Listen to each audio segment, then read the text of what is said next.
Dope, dope, dope, let's get it. I'm a trapping fanatic, that shit automatic, so I cannot turn it on or off. Bitches all on my dick, then she hop on my dick, I'm like, why you keep hopping on and off? Your bitch all on my dick, she be doing the most, I tell her, little bitch, she so extra. And my gun up on me, but not run up on me, niggas, they wanna fight, they some wrestlers.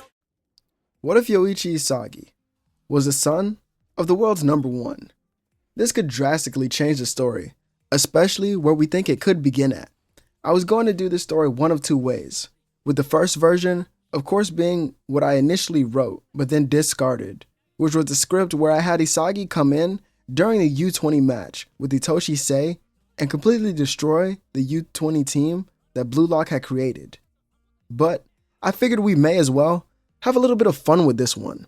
So, instead, we'll start this from the very beginning, to Isagi's birth when he's born. NOA would look down at his son, seeing the innocent child, but then seeing a legacy that he must leave behind. If there was going to be someone that would one day surpass him and become the world's next #1, why not let it be his own son, of his own flesh and blood? Throughout Isagi's life, he's trained like no other, and because of this, everyone notices that he has Noel's God-given talent, being ambidextrous, as well as his heightened IQ to evolve his football knowledge even further. As he grows up, Isagi continues to dominate in every club that he plays for. With his expectations so high, he's forced to be nothing but the best. However, he may play and act like his father, but truly, Isagi was very different. He loves being in the spotlight, where others could see him in all his glory. He shows off different skills that he's learned from coaches and trainers. And best believe any chance he gets, he shows off moves that his father has taught him in the time that they get together. Because of this, many in the media would label the son of NOA as a brat and actually quite the cocky footballer. Still, Isagi ignores all of this and continues to play like this, as he understands football differently because of his father. Which was funny because most of the time that they spent together was talking on the phone. As one day, Isagi decided on his own that he would transfer to a club in Japan. The only reason he does this is because he's half Japanese, so he wants to win them a World Cup because he knows his name would end up all over the world. He ends up in the same club, actually, as Hitoshi Sei, who was still playing as a striker at this time. Isagi would go from not starting to then playing alongside him in every game. This was Hitoshi Sei's first realization of the world of football around him, that there were many others who were also gifted. As he slowly starts to lose the ambition of a striker, he began to create more openings and assists for Isagi rather than scoring himself. But then, it seemed that all would change as he got an offer from a Spanish club and Isagi told him to go. Spain is beautiful, and they have many prodigies who all play like wild animals. Hitoshi Sei could go and dominate there as a striker. He listens to Isagi and leaves, as by this time Ren was also now playing with Isagi.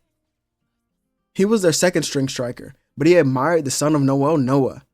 Everything he did seemed so perfect, as he didn't miss when he was open or when he was guarded on shots, unless he tried to play around and do a trick shot. No one could actually defend him in a one-on-one situation either, and his passes were pinpointed to their target every time. Ren wanted to be just like his brother and Isagi, until his brother had returned. As for Isagi, he had transferred clubs by this time and then continued to play until Project Blue Lock was revealed.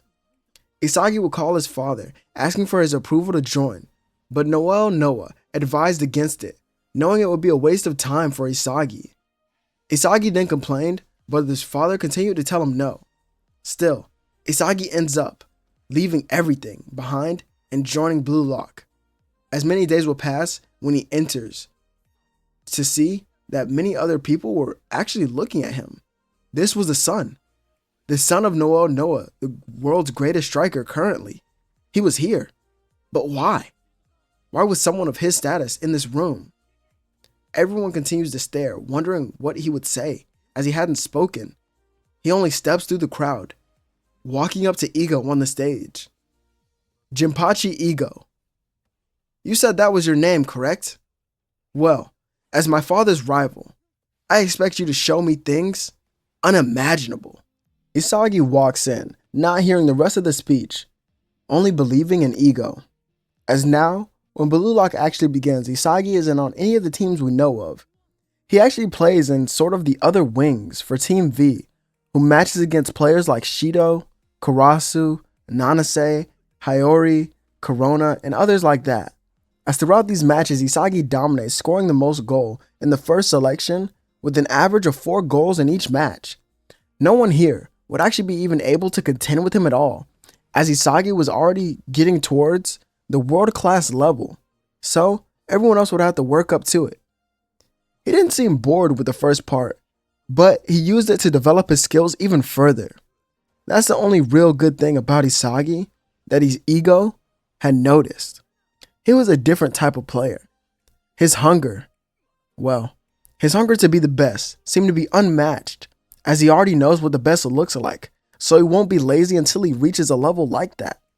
As for Isagi, he begins to develop more shots, like the curved, knuckle, and other power-like shots. If he's going to become the best in the world, he can't hold back at all. When the second selection is revealed, Isagi enters a room, where the hologram keeper would appear looking right at him. The goal count and timer would also appear, causing Isagi to then smile. Now we're talking. Here is where Isagi will be the first to exit this test, and the next would of course be Rin, as the two hadn't seen each other in so long, with Rin actually being slightly taller than Isagi here. I'm surprised to see you here. Me too. How have you been? Better, to say the least. Well, it seems we both have the same goal of becoming the best and winning a World Cup. Ren nods and goes silent. You don't have to say it. If me and you are here, that means we won't be teaming up at all, because you still need to defeat me. I get it. But don't forget who your mentor really was. Ren has the same 2 teammates and then moves on, while Isagi sits back, waiting for other teams to appear. His team is actually consisted of Gen Kiora and Ryo Mikage.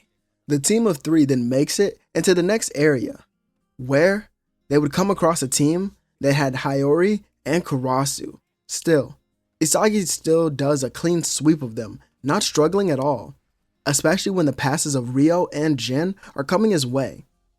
As this team of 3 truly consisted of 2 midfielders and a sole striker, that being Isagi. As he moves on to the 4v4 battles, he pauses, as Ren was no longer here. It seemed he had already moved on to the final part of this selection. Well, instead, they're faced with another team that had Shido and a few others. With their match now being declared, they wondered how these 2 powerhouse strikers would interact. And this match would begin, and the difference in skill is instantly realized upon Isagi taking up the ball, doing a 1v3 to score the first goal of the match. He could have passed it, but why do that when he was having so much fun toying with his opponents? As for Shido, this gave him excitement, as well as wanting to send Isagi straight to hell. These 2 would battle it out, and Shido is the one to be sent into despair, as Isagi continues to outshine him in every way. He even does a bicycle kick, mimicking Shido's first goal. Now, things are really heating up, as Isagi noticed he was getting better and better, not just by a little bit, but being in Blue Lock, well, it added so many layers to his ego as a player. It's almost as if football has 2 sides, what his father taught him and what ego was currently teaching him through Blue Lock and all its trials. Isagi is then seen in a room, shooting the ball, with a crazy smile on his face. So that's what he was talking about. In the World 5 match, we would also see Isagi continue to evolve, tapping into an awakened state of flow that he falls out of after scoring 2 goals. It was actually quite shocking to the world players that the son of NOEL was right here. Of course, since Isagi was famous, they knew who he was. To them, he was incredible, so why waste his talent here? They all shared this thought until seeing the state of Isagi as he scored those 2 goals.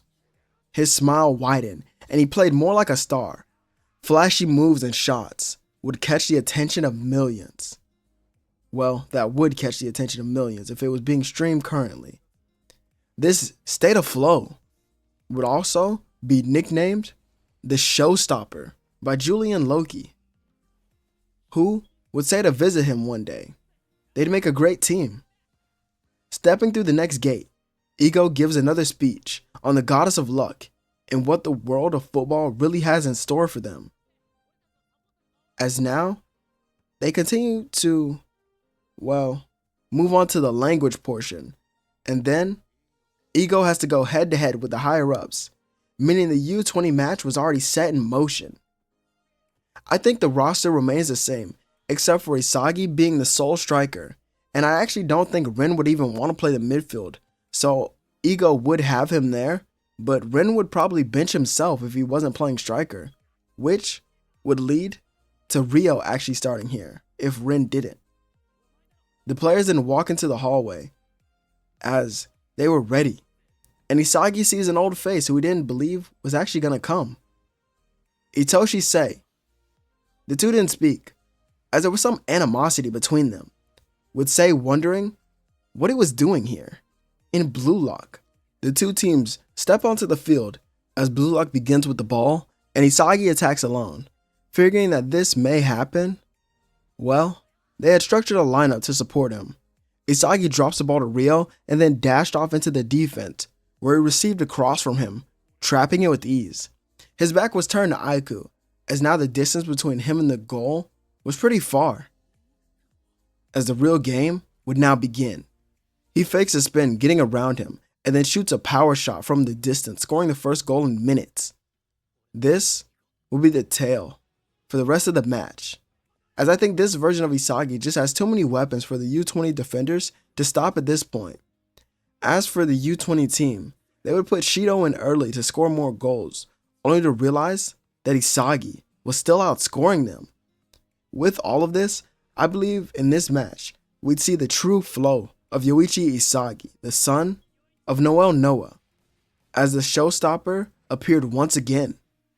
A more sparkling blue aura, almost like a shooting star, will be signified around him, with his father actually watching this match because it was being broadcasted everywhere.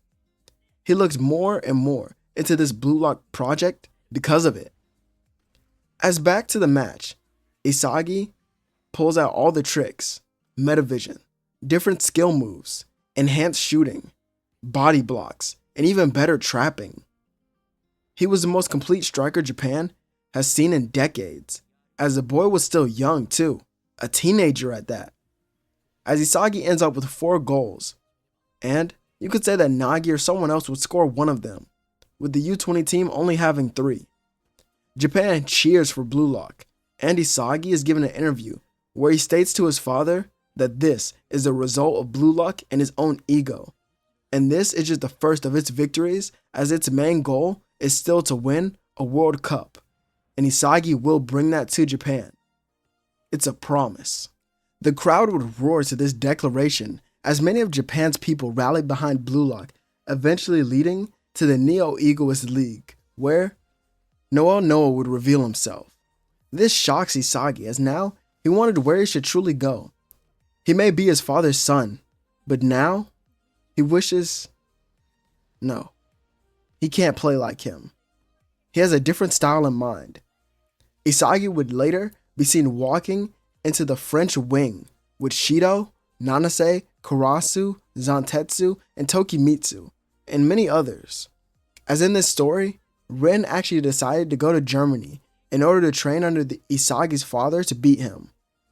Upon seeing Loki, instead, Isagi once smiled, as France then began their own training, with Loki deciding to learn about them through a scrimmage match instead, as they would do so against the starting lineup. To him, this was the first step in their training, as to play on the grand stage, one must be explosive at all times. That's the nature of a true striker, to change the tempo of a match in seconds. Since they won't be playing in the first week, they start off training heavily.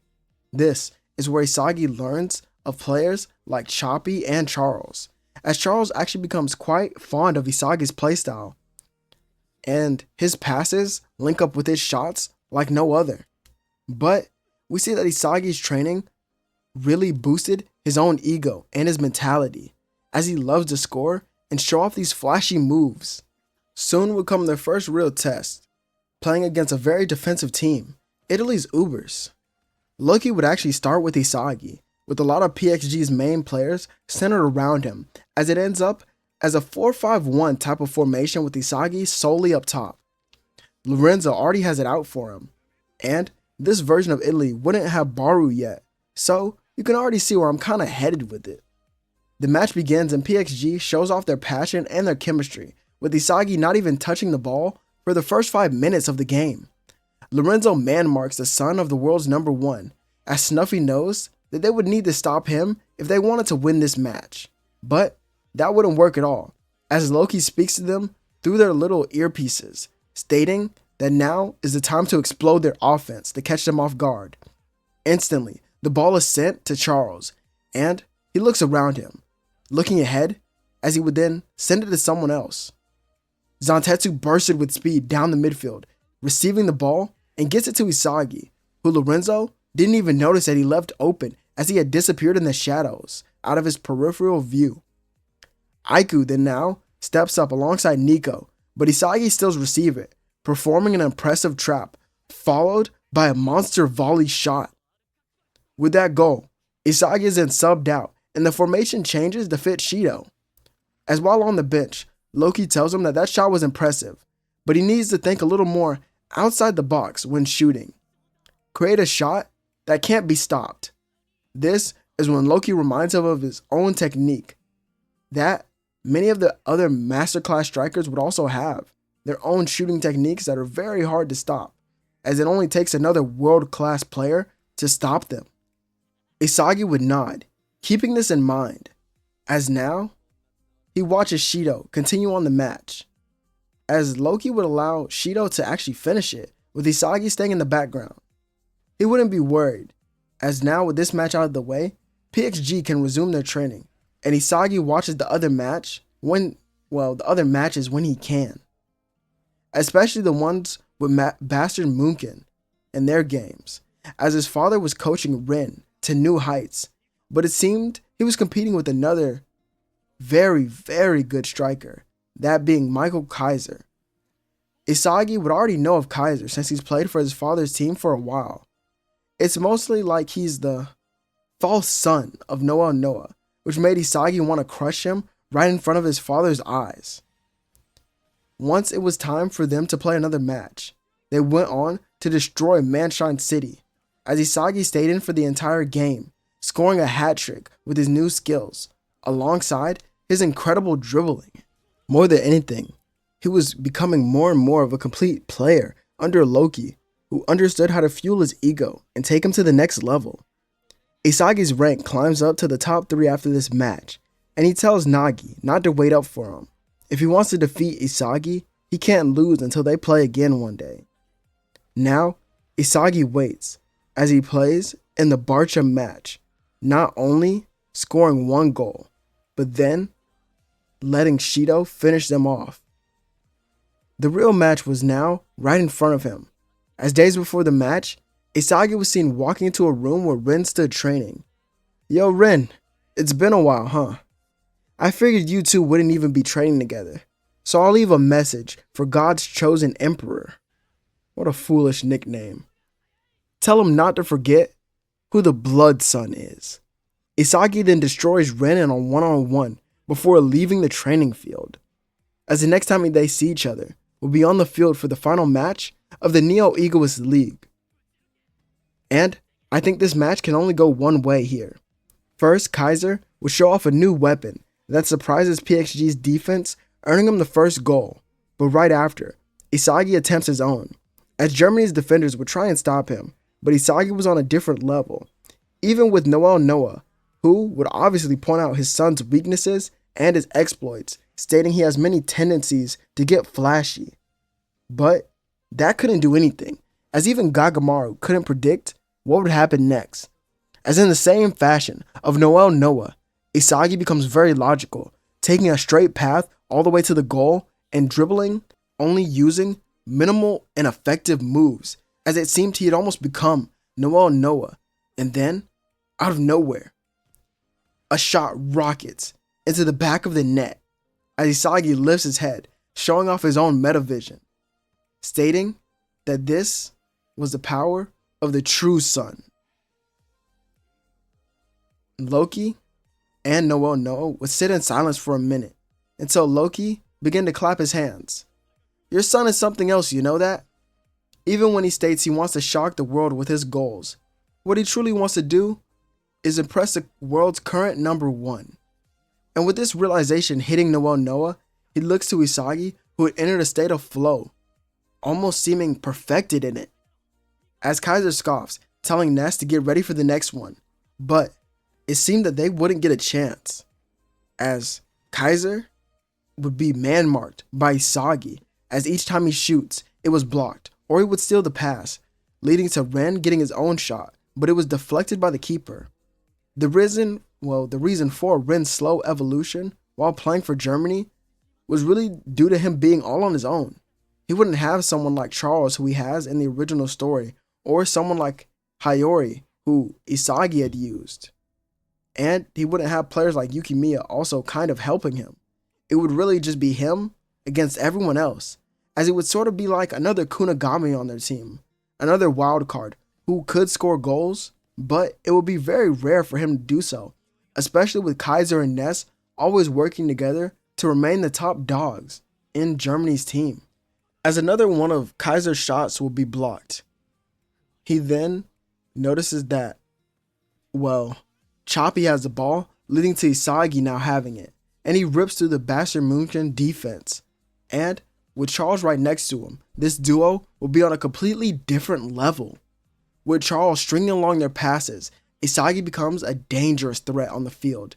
He didn't even need to look at his team, as he knew the ball was always coming his way. Raichi began marking Isagi, who then taunted him. You better be careful. Shut the hell up. I said be careful, Raichi, or you might miss it. Out of nowhere, the ball rockets to Isagi, who's in position, and he then hits it, changing directions, going into the top corner within an instant. But this all happened so fast. Loki would then begin narrating. A shot only someone like your son could take. His brand new technique. Shooting star.